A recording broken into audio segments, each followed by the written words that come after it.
नमस्कार प्रेक्षकांनो. आजचा भाग भावनिक नात्यांची परीक्षा घेणारा आणि काही ठिकाणी प्रेक्षकांच्या काळजाचा ठोका चुकवणारा असा होता. भागाची सुरुवात होते ती जीवाच्या सुरक्षित घरी परतण्याने. रिक्षातून नंदिनी स्वतः जीवाला आधार देत खाली उतरवते. तिच्या डोळ्यात काळजी आहे तर जीवाच्या चेहऱ्यावर समाधान. गुड्डूही सोबत असून तो लगेच खुर्ची आणतो. नंदिनी जीवाजवळ बसून त्याची तब्येत विचारते.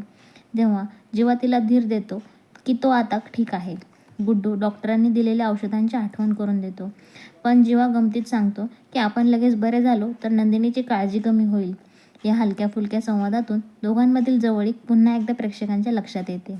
नंदिनी थोडी लाजत सॉरी म्हणते, पण जीवा उलट तिच्याशी मनमोकळं बोलतो. तो स्पष्ट करतो की तिच्याशी खोटं काहीच नव्हतं वागलेलो. गैरसमज परिस्थितीमुळे झाले. नंदिनी मात्र त्याला जास्त बोलू न देता आराम करण्यास सांगते आणि ती त्याला आत घेऊन जाते. दुसरीकडे घरात वेगळंच वादळ सुरू असतं.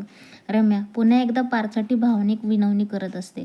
ती सगळ्यांसमोर आपलं प्रेम मांडते, स्वतःला एक संधी देण्याची मागणी करते आणि भूतकाळातील चुका आपल्या माथी न टाकण्याची विनंती करते. तिच्या अश्रूंमुळे वातावरण जड होतं.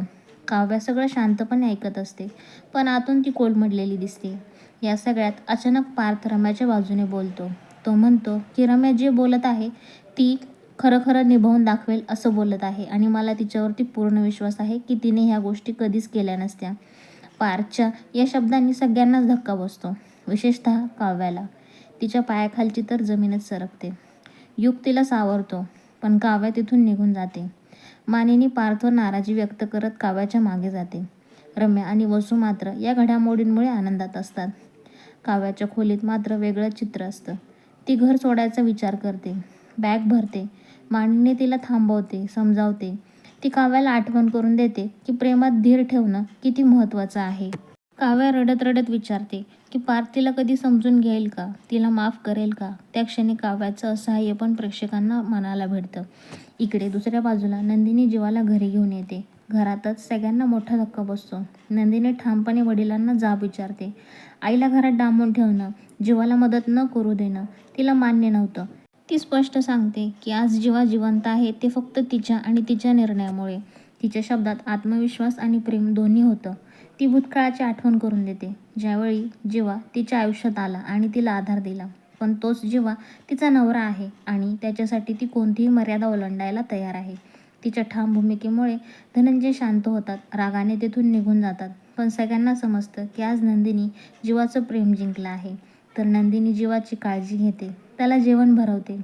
आईवडिलांचा, पार्थचा आणि शेवटी स्वतःचा घास घेताना वातावरण हळूवार होतं. हा सीन आजच्या भागातला सगळ्यात भावनिक पूर्णविराम देणारा होता.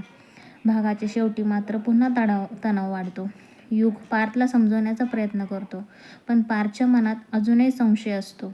वरून काव्य हे सगळं ऐकते आणि तिला कळतं की पार्थ अजूनही भूतकाळातून बाहेर आलेला नाही. दोघांची नजर समोरासमोर येते आणि मग भाग यात जड शांततेत संपतो. एकूणच प्रेक्षकांनो, आजचा भाग प्रेम, गैरसमज, धैर्य आणि नात्यांच्या संघर्षांनी भरलेला होता. जेव्हा नंदिनीची जोडी अधिक घट्ट होताना दिसली तर पार्थ काव्याचं नातं अजून कठीण वळणावर उभं राहिलेलं दिसत आहे. उद्या काय होईल? पार्थचा संशय वाढेल की काव्याचं प्रेम जिंकेल हे पाहणं खूपच रंजक ठरणार आहे. तुम्ही अशाच डेली अपडेटसाठी आपल्या चॅनलला सबस्क्राईब करा, लाईक करा आणि तुमचं या रिव्ह्यू चॅनलबद्दल जे काही मत असेल ते कमेंटमध्ये नक्की कळवा. तुम्ही तुमचा वेळ देऊन हा व्हिडिओ पाहिलात त्यासाठी मी तुमची मनापासून आभारी आहे. धन्यवाद.